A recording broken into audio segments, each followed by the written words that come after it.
Alors bonsoir à tous et bienvenue dans cette nouvelle vidéo pour le Pantin Maléfique. Oui, pour le Pantin Maléfique et non pour la vidéo blabla.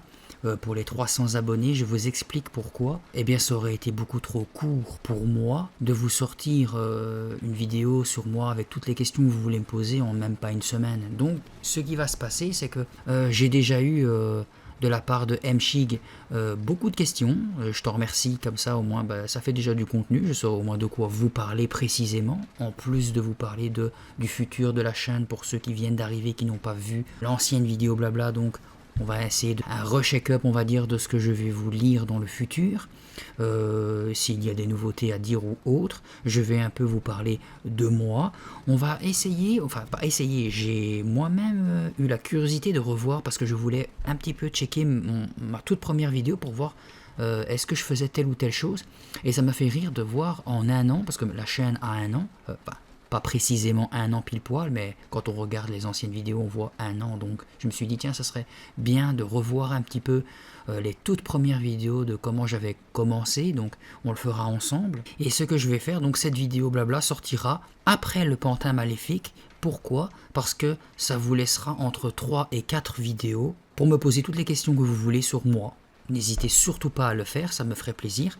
Dans n'importe quelle vidéo à partir de celle-ci, et aussi bien l'ancienne quand je vous ai demandé justement vos questions, n'hésitez surtout pas de me poser vos questions, au moins on aura un bon mois large pour pouvoir avoir du contenu et des questions auxquelles répondre. Donc ici on va commencer le Pantin Maléfique, j'espère que c'est une bonne histoire. Je sais pas si vous allez entendre, mais il pleut, donc ici je suis tout en haut de chez moi, donc je suis quasiment sous le toit. Il pleut, ce n'est pas grave, dans une vidéo ASMR de détente, la pluie fait partie intégrante de l'ASMR nature, relaxation. D'ailleurs moi-même j'adore quand il pleut quand je vais me coucher, donc ce n'est pas grave si vous entendez la pluie. Et il faut dire aussi ici il est que 8 heures, il fait encore jour, je sais pas si vous le voyez, mais bon, malgré les bougies, ah ouais, les bougies, j'ai enfin racheté des tout nouveaux pots, regardez-moi ce mastodonte 2 d'ailleurs, parce qu'il faut bien que sinon j'aurais que de la lumière comme on peut le voir à gauche, ici au moins je l'ai à droite, et ça sent la vanille, donc j'ai deux énormes pots de vanille, au moins si j'ai peur, j'aurais peur, mais dans la bonne odeur. Et oui, donc il est 8 heures, à cette heure-ci il fait encore assez clair, donc je pense que ça ne se verra pas trop. Un truc que je peux vous dire déjà à l'avance, c'est que je n'aime pas trop l'été. En fait, je supporte pas la chaleur, je préfère le froid. Je trouve qu'il y a beaucoup plus de façons de trouver des façons d'avoir de la fraîcheur. Que je raconte. Il est beaucoup plus facile de trouver de la chaleur en hiver que de la fraîcheur en été. Je supporte pas avoir trop chaud, je suis souvent pas bien quand j'ai trop chaud. Il y a le fait est aussi que le soleil se couche très tard, donc je dois toujours attendre qu'il soit passé 22 heures pour dire de faire mes vidéos ASMR, voire même mes vendredis tout est creepy. Pour ceux qui ne le savent pas, j'ai une chaîne de gaming et d'humour bien évidemment, et le vendredi soir je fais des jeux d'horreur, mais ça on en parlera un peu plus profondément dans la vidéo blabla. Et là j'en fais quasiment plus parce que comme il fait noir tard et que je suis un gueulard quand j'ai peur, pour mes voisins j'évite de trop jouer le très tard. Donc c'est pour ça que je préfère 100 fois l'hiver, parce que j'ai plus facile à me réchauffer, je fais mes vidéos d'horreur ou de ASMR plus tôt, comme maintenant. Donc voilà. Aujourd'hui, donc, et les dimanches suivants, ça va être donc le Pantin Maléfique. Donc s'il vous plaît, si vous avez des questions, j'espère que vous en aurez, dites-les moi dans toutes les vidéos qui vont suivre. Comme ça au moins on aura du contenu, c'est tout aussi bien pour moi que pour vous. Donc voilà, on va commencer ce nouveau livre, le Pantin Maléfique. Je lance mon chrono et je vous souhaite comme d'habitude une bonne écoute. Je m'appelle Chloé Kramer et j'ai 12 ans. Tous les jeudis soirs, à la maison, nous devons participer au rite du partage familial, et ça me rend folle. Sarah et John, eux aussi, trouvent ça assommant, mais nos parents ne tiennent pas compte de nos récriminations. C'est le moment le plus important de la semaine, affirme papa. Une tradition charmante, renchérit maman. Quelque chose dont vous vous souviendrez toujours. Oh oui, maman, quelque chose de pénible et d'embarrassant que je n'oublierai pas de sitôt. Au cas où vous ne l'auriez pas deviné, le partage familial exige que chaque membre de la famille Kramer, à l'exception de Georges, notre chat, partage avec les autres une émotion, un sentiment ou une expérience récente. Ce n'est pas bien difficile pour ma sœur, Sarah, qui a 14 ans, car c'est un peintre de génie. Je ne plaisante pas. Une de ces peintures a même été sélectionnée pour une exposition du musée d'art de la ville. Sarah entrera peut-être dans une école de peinture l'année prochaine.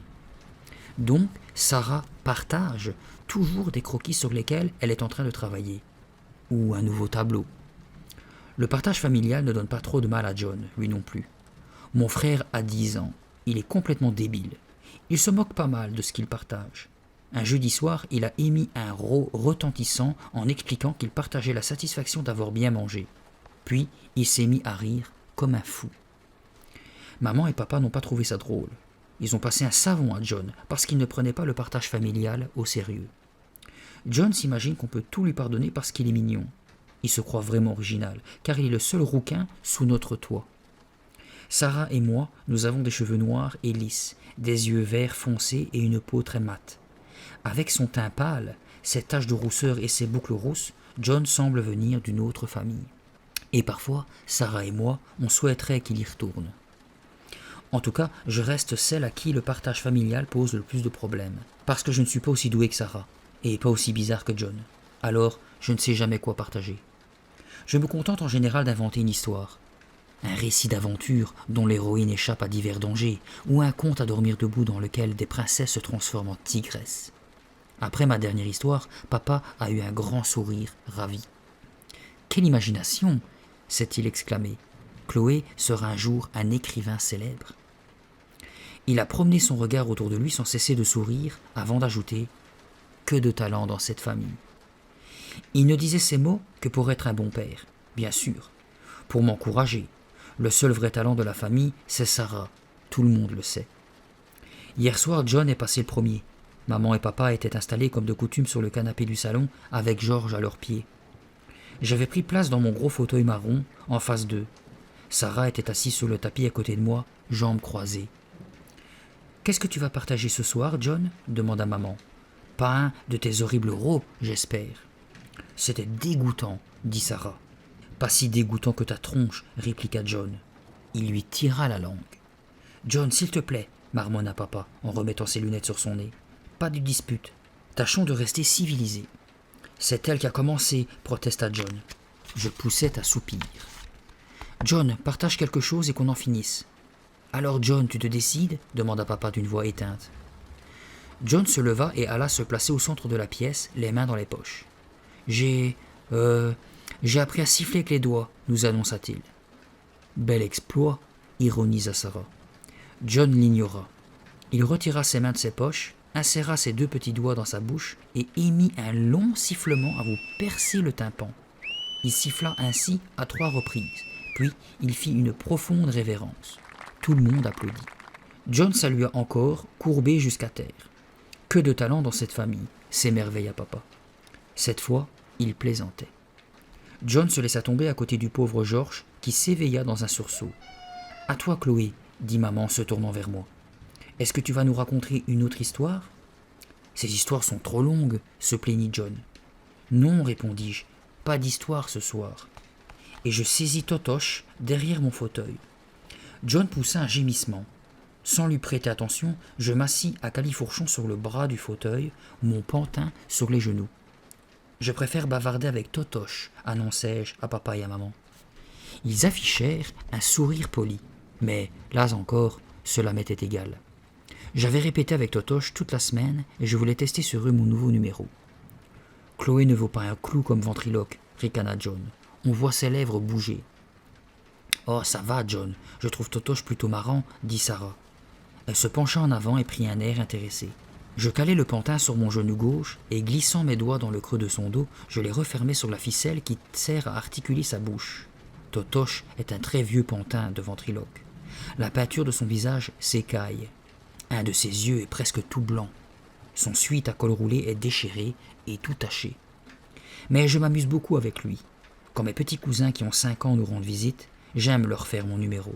Ils se trémoussent en poussant des cris de joie. Ils me trouvent génial. Je crois du reste que j'ai pas mal progressé ces derniers temps, quoi qu'en dise John. Je regardais donc mes parents et commençais. « Comment ça va ce soir, Totoche ?»« Pas très bien, fis-je répondre à mon partenaire. Je lui avais donné une petite voix enrouée. « Allons bon, tu as attrapé un rhume ?»« Non, Des termites. Papa et maman se mirent à rire. Sarah sourit. John émit un grognement excédé. Je me tournai vers mon pantin et repris. As-tu consulté un docteur? Non, un menuisier. Là, maman et papa sourirent, sans plus. Sarah eut une grimace de dégoût. Personne n'a aimé cette blague, Totoche, dis-je. Quelle blague? Rétorqua la marionnette. J'entendis John chuchoter à Sarah. C'est nul. Et celle-ci marmonnait son assentiment. Je poursuivis néanmoins. Changeons de sujet, Totoche. As-tu une petite amie? Je le penchai en avant, essayant de lui faire dire oui d'un hochement de tête. Mais celle-ci se détacha de ses épaules et tomba par terre. La tête de bois heurta le plancher avec un bruit sourd et roula vers le chat, qui sauta en l'air et quitta les lieux. Sarah et John s'écroulèrent de rire. Ils se tapaient sur les cuisses. « Papa !» m'écriai-je vexé. « Tu as promis de m'acheter un nouveau pantin. » John courut ramasser la tête de Totoche et, se cachant derrière, cria d'une voix de fausset « Chloé est nulle, Chloé est nulle. » Furieuse, je me jetai sur lui et lui arrachai la tête des mains. « Rends-moi ça !»« Chloé est nulle, Chloé est nulle !» continua de chantonner John. « Ça suffit, John !» tonna maman du fond de son canapé. « Si tu crois que c'est facile de dénicher un pantin, dit papa en retirant ses lunettes pour les examiner. J'ai fait le tour des magasins, sans succès. Alors, comment est-ce que je pourrais m'améliorer? La tête de Totoche tombe chaque fois que je m'en sers. Alors essaie de le rafistoler en attendant, suggéra maman. Facile à dire. Qui a parlé de partage familial? Demanda Sarah. On devrait plutôt appeler ça les bagarres du jeudi. John sautilla aussitôt comme un boxeur, les poings en avant. Ouais, tu viens te battre avec moi? Maman lui jeta un regard noir, puis se tourna vers ma sœur. C'est ton tour, Sarah. Qu'est-ce que tu partages avec nous ce soir? J'ai terminé une nouvelle peinture, une aquarelle. Qui représente quoi? Interrogea papa. Vous vous souvenez du cabanon que nous avions loué dans le Maine, il y a quelques étés? Répondit Sarah. Celui qui surplombait une grande falaise noire? J'en ai retrouvé une photo et j'ai essayé de le peindre. J'eus comme une envie de l'étrangler. Oui, je l'avoue, je suis jalouse de Sarah. Elle s'apprêtait à partager une autre belle peinture. Et moi, j'avais l'air d'une idiote. Avec ma marionnette décapitée sur les genoux, c'était trop injuste. Il faut venir la voir dans ma chambre, disait Sarah. Elle n'est pas encore sèche. Tout le monde se leva docilement et prit la direction de sa chambre. J'étais en tête du cortège. Derrière moi, Sarah expliquait en détail les difficultés rencontrées en exécutant son aquarelle et la façon dont elle les avait résolues. « Je me souviens très bien de ce cabanon, » déclara papa. « Il me tarde d'admirer ta peinture, » ajouta maman. J'entrai dans la chambre de Sarah et allumai la lumière. Puis, je me tournai vers le chevalet sur lequel reposait le tableau, et un cri m'échappa. Je regardai le tableau, muette de stupeur. En le découvrant à son tour, Sarah faillit tomber. « Je n'y crois pas, » brailla-t-elle. « Qui a fait ça ?» Quelqu'un avait peint une tête de clown au sourire épanoui, en jaune et noir, dans un coin du tableau, au beau milieu de la falaise rocheuse. Maman et papa s'approchèrent du chevalet, déconcertés et mal à l'aise. Ils examinèrent la face ronde et son sourire béat, puis se tournèrent vers John. Ce dernier éclata de rire. « Ça vous plaît ?» demanda-t-il. « John, comment as-tu osé ?» explosa Sarah. « Je vais te tuer. » Le paysage était trop sombre, expliqua John en haussant les épaules. J'ai voulu l'éclairer un peu. Mais, bégaya ma sœur. Elle serra les poings et les agita rageusement sous le nez de John. « John, qui t'a permis d'entrer dans la chambre de Sarah ?» demanda maman. Sarah n'autorise personne à pénétrer dans sa précieuse chambre sans une invitation écrite. « Jeune homme, tu n'as pas le droit de toucher aux peintures de ta sœur, » gronda papa. « Je sais peindre, » rétorqua John. « Je suis un artiste, moi aussi. »« Alors fais tes propres peintures, » aboya Sarah, « et n'entre plus ici comme un voleur pour bousiller les miennes. »« Je ne suis pas entré comme un voleur, je voulais seulement t'aider. »« Tu parles, » s'exclama Sarah. « Tu as gâché tout mon travail. »« Ton travail pue, » lui lança John. « Ça suffit, » cria maman. Elle saisit John par les épaules et le secoua. « John, regarde-moi. Tu n'as pas l'air de comprendre à quel point tout ça est sérieux. Tu viens de commettre une énorme bêtise. » Le sourire de John s'évanouit. En petit dernier de la famille, il s'imagine qu'il a tous les droits. Mais cette fois, il est allé trop loin. Après tout, Sarah, notre star, saboter ses efforts artistiques ne pouvait qu'attirer à John des ennuis sérieux. Sarah est tellement fière de ses peintures. Moi aussi, j'ai déjà eu envie de barbouiller quelque chose d'amusant sur l'une d'entre elles. Mais bien sûr, je me suis contenté d'y penser. Je ne ferai jamais quelque chose d'aussi mesquin. Tu ne dois pas être jaloux du travail de ta sœur, dit papa à John. Nous avons tous notre talent particulier. Ouais, c'est ça, ricana John. Et quel est le tien, papa? C'est une curieuse habitude chez lui. Chaque fois qu'il a quelque chose à se reprocher, au lieu de dire qu'il regrette, il devient insolent. Papa serra les dents. Il regarda John d'un air sévère. Nous ne parlons pas de moi, répondit-il sèchement. Allez-vous punir John, oui ou non demanda Sarah d'une voix stridente. Elle avait ouvert sa boîte d'aquarelle et tentait déjà de faire disparaître la bille de clown souriante sous une couche de peinture noire, à grands coups de pinceau furieux. Oui, John sera puni, répondit maman en fusillant ce dernier du regard. D'abord, il doit te présenter ses excuses. Mon frère baissa les yeux sur ses chaussures. Nous attendions. Il lui fallut un certain temps pour se décider. Finalement, il parvint à articuler. « Je regrette, Sarah. » Il tenta de quitter la pièce, mais maman le retint en l'empoignant de nouveau par les épaules. « Pas si vite. Ta punition, c'est que tu n'iras pas au cinéma avec tes copains samedi. Et pas de jeux vidéo pendant une semaine. »« Ah non, maman, pas ça !» supplia John. « Tu as très mal agi, dit maman sévèrement. Peut-être que cette punition te le fera comprendre. »« Mais il faut que j'aille au cinéma, protesta John. Je l'ai promis. »« Il n'en est pas question, rétorqua maman. Et pas la peine de discuter ou je t'ajoute une punition supplémentaire. Maintenant, file dans ta chambre. »« Je trouve qu'il n'est pas assez puni, commenta Sarah qui réparait toujours les dégâts infligés à sa peinture. »« Ne te mêle pas de ça, Sarah, répliqua maman. »« Ouais, occupe-toi de tes oignons, marmonna John. » Il sortit et disparut dans le couloir sans cesser de grommeler entre ses dents. Papa soupira. Il se passa la main dans les cheveux. « Le partage familial est terminé, » conclut-il tristement. Je restai un moment dans la chambre de Sarah et la regardai travailler. Elle n'arrêtait pas de marmonner et de secouer la tête. « Il faut que je peigne les rochers en beaucoup plus foncé pour effacer ce sourire stupide, » s'exclama-t-elle amèrement. « Mais si les rochers sont plus sombres, je dois changer la couleur du ciel. Tout mon équilibre est fichu. »« Je trouve que c'est très beau, dis-je pour lui remonter le moral. »« Comment John a-t-il pu me faire ça ?» poursuivit-elle en plongeant son pinceau dans un grand verre d'eau. « Comment a-t-il osé se glisser dans ma chambre et saccager mon œuvre d'art ?» Jusqu'ici, j'étais vraiment ennuyé pour Sarah, mais cette remarque annula toute ma sympathie.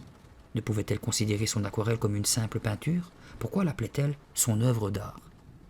Parfois, elle est si orgueilleuse et si contente d'elle-même que ça me rend malade.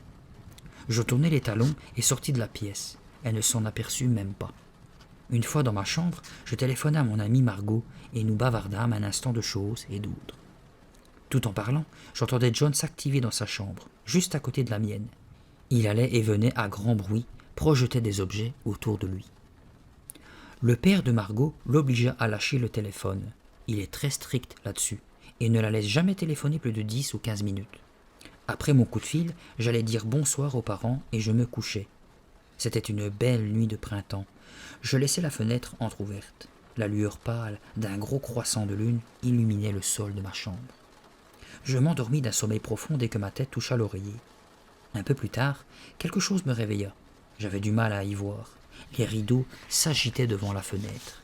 Je crus un instant que je dormais encore et que j'étais en train de rêver.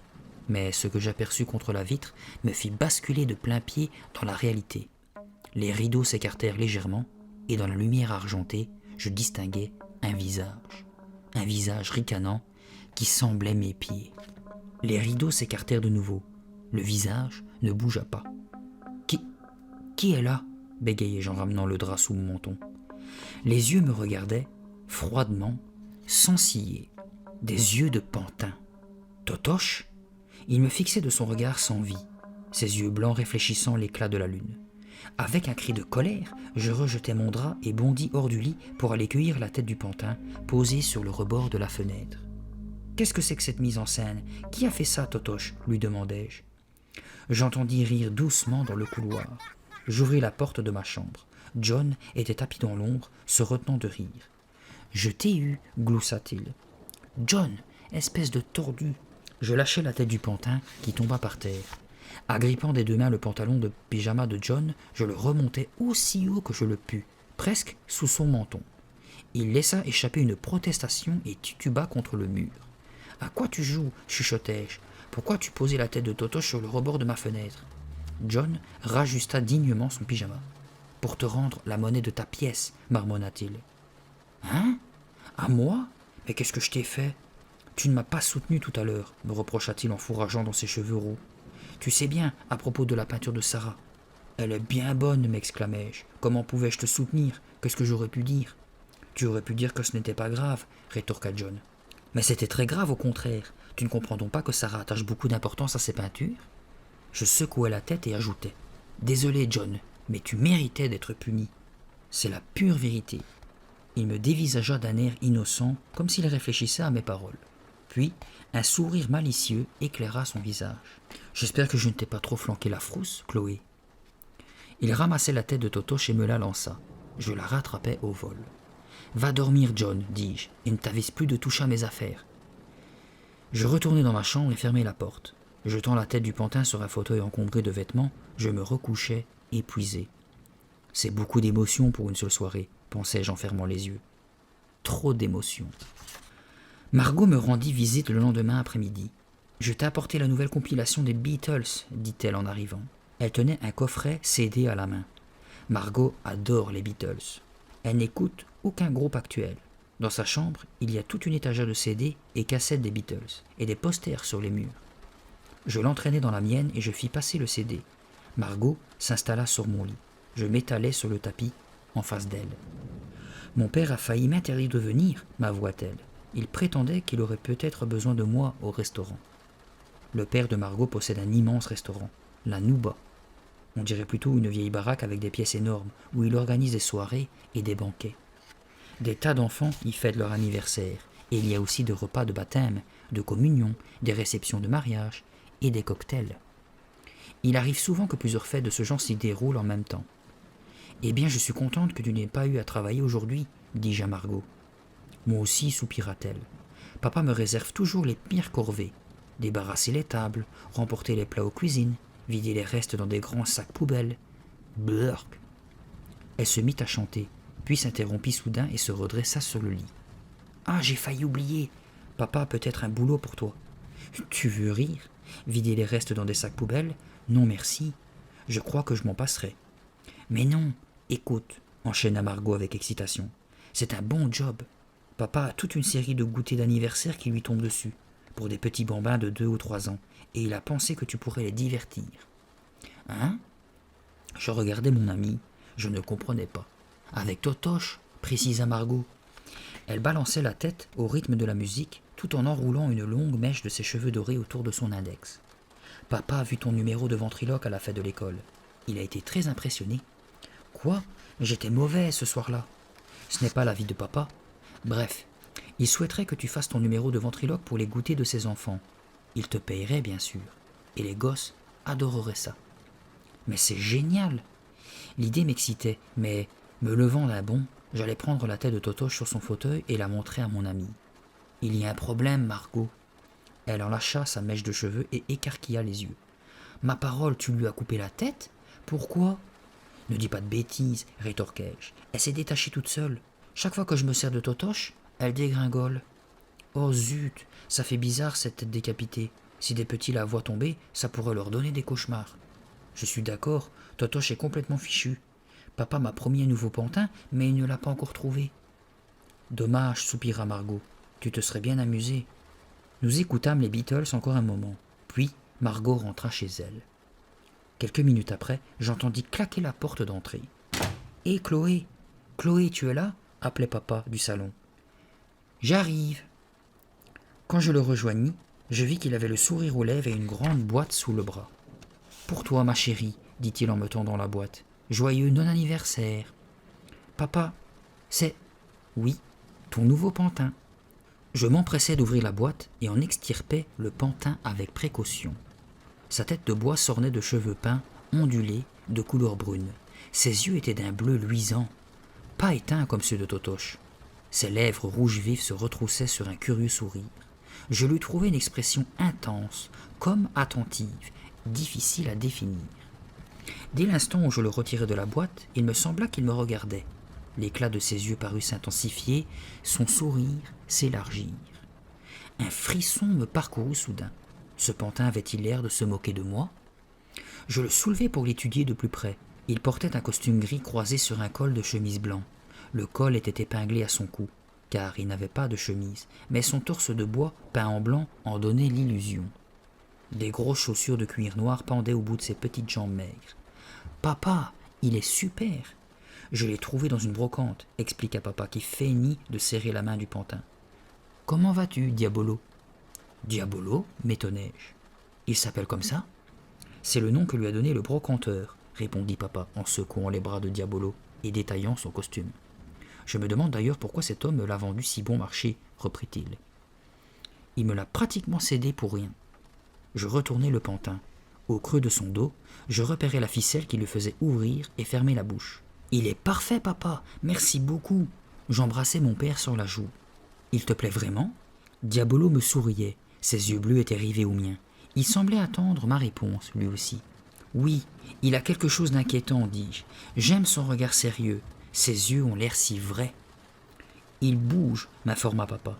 Ils ne sont pas peints comme ceux de Totoche. Ils ne clignent pas, mais ils se déplacent d'un côté à l'autre. » Je tâtonnais dans le dos du pantin. « Comment les fait-on bouger ?»« Ce n'est pas difficile, le brocanteur me l'a montré. D'abord, tu dois saisir la ficelle qui articule ses lèvres. Je l'ai. Ensuite, tu glisses ta main dans la tête du pantin. Là, il y a un petit levier. Il te suffit de le pousser à droite ou à gauche et les yeux suivront. »« D'accord, je vais essayer. » Ma main remonta à l'intérieur de Diabolo, s'insinua sous sa nuque, puis dans sa tête. Je m'arrêtai en poussant un cri de frayeur quand mes doigts rencontrèrent quelque chose de mou et de tiède. Son cerveau.